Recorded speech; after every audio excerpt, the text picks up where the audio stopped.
Hello student, Rahul commerce education में आपका स्वागत है। BO business organisation first part में लेसन फर्स्ट होम ट्रेड पर डिस्कस किया गया। कल हमने होम ट्रेड के मीनिंग, काइंड्स और इसके स्कोप के बारे में पढ़ा। उसी से रिलेटेड आज नया टॉपिक लिया गया है, मीनिंग ऑफ रेलवे रिसीप्ट्स। रेलवेबिलिटी का अर्थ। रेलवेबिलिटी क्या है? When the goods is sent by railway. When the goods sent by railway, जब माल रेल द्वारा भेजा जाता है। The railway officer is issued a receipt after verify the goods. माल की जांच करने के बाद रेलवे अधिकारी एक रसीद निर्गमित करता है, कॉल्ड रेलवे रिसीप्ट्स, जिसे रेलवेबिलिटी कहते हैं। It is used to receive the goods by the purchaser of goods. इस रसीद का प्रयोग किया जाता है किसमें?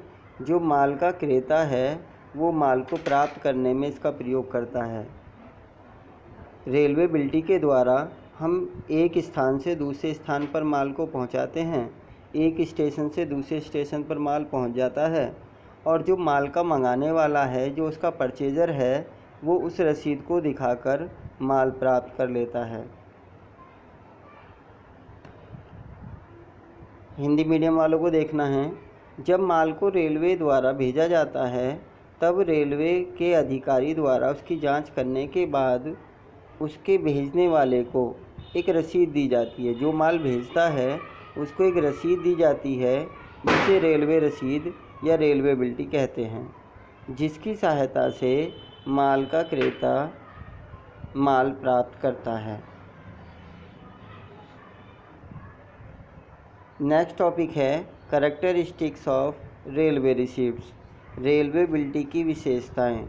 रेलवेबिलिटी की क्या क्या विशेषताएं हैं, ये भी हमें नोट डाउन करना है। पहली विशेषता है क्वेसी एक्सचेंज डीड, अर्ध विनिमय साध्य अभिलेख। रेलवेबिलिटी एक पूर्ण विनिमय साध्य अभिलेख नहीं होता, यह एक अर्ध विनिमय साध्य अभिलेख है। अर्थात यह विनिमय साध्य अभिलेख अधिनियम 1881 की आवश्यक शर्तों को पूरा नहीं करता है। यह कुछ ही शर्तों को पूरा करता है, इसलिए इसे अर्ध विनिमय साध्य अभिलेख कहते हैं। 1881 विनिमय साध्य अभिलेख अधिनियम 1881 की सभी शर्तों को जो पूरा करते हैं उसे कहते हैं पूर्ण विनिमय साध्य अभिलेख, और जो कुछ ही शर्तों को पूरा करते हैं उन्हें कहते हैं अर्ध विनिमय साध्य अभिलेख। तो रेलवेबिलिटी एक अर्ध विनिमय साध्य अभिलेख है। इसका सेकंड विशेषताएं, it is issued by railway. यह रेलवे द्वारा निर्गमित की जाती है। रेलवेबिलिटी, जैसा कि इसके नाम से पता है कि रेलवेबिलिटी रेल द्वारा माल भेजने में प्रयोग की जाती है। इसका निर्गमन रेलवे अधिकारी द्वारा किया जाता है। जब वह भेजे गए माल की जांच कर लेता है तब उसके बाद भेजने वाले व्यक्ति को एक रसीद देता है, जिसे कहते हैं रेलवेबिलिटी। थर्ड टॉपिक इसका है it is helpful to receive the goods, माल को प्राप्त करने में सहायक। रेलवेबिलिटी माल को प्राप्त करने में सहायक है। यह एक स्थान से दूसरे स्थान पर माल पहुंचाने में सहायक है तथा माल का क्रेता रसीद दिखाकर स्टेशन से अपने माल को प्राप्त कर सकता है। फोर्थ कैरेक्टरिस्टिक्स है it is used in home trade and foreign trade. यह देसी व्यापार तथा विदेशी व्यापार दोनों में ही प्रयोग की जाती है, क्योंकि हम जानते हैं कि जो हमारी रेलवे ट्रैक हैं, रेलवे कंपनीज़ हैं, वो होम ट्रेड और फॉरेन ट्रेड दोनों में ही अपनी सेवाएं उपलब्ध कराती हैं। नेक्स्ट टॉपिक आता है रसीद का विवरण। Details on railway receipts. जो रसीद रेलवे द्वारा दी जाती है उस पर किन किन बातों का उल्लेख किया जाता है, कौन कौन सी बातें उस पर लिखी होती हैं, उसके बारे में हमें समझना है।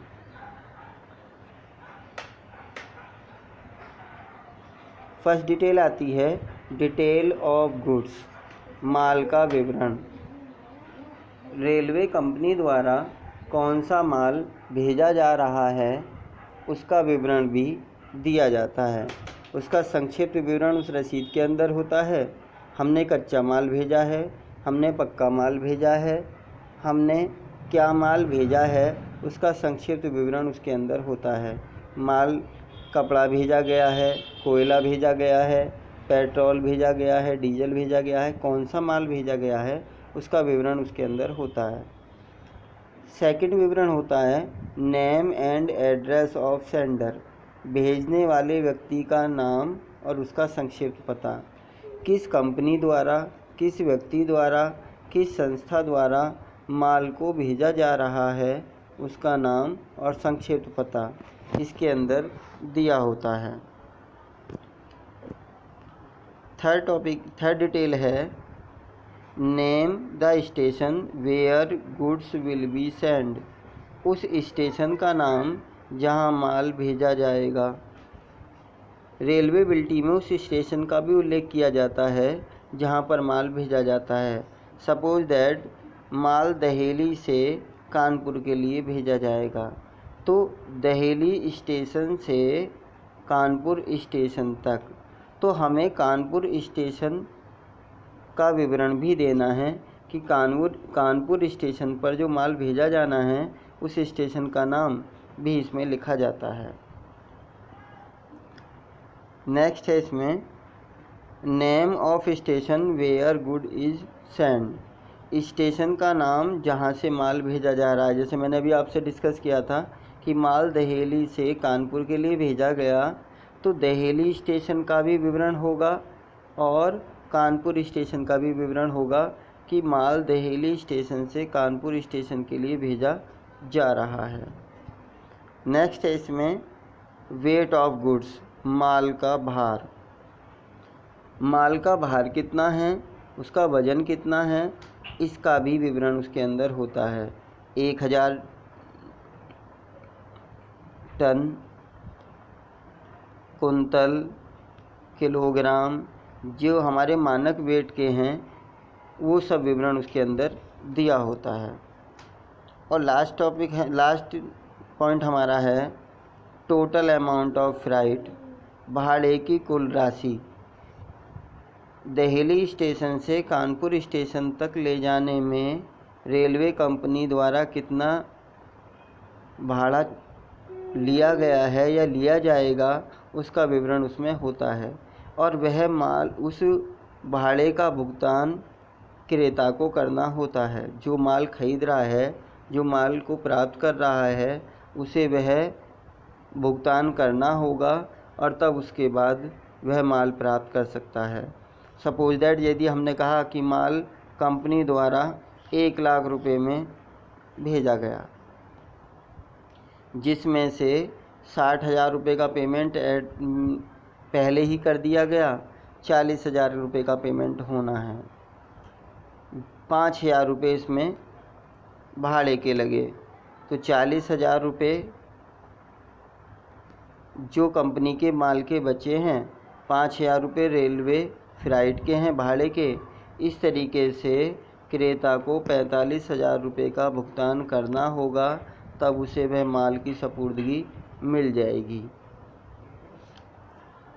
स्टूडेंट, यदि आपको यह वीडियो अच्छी लगी हो तो ऐसी ही वीडियो आगे पाने के लिए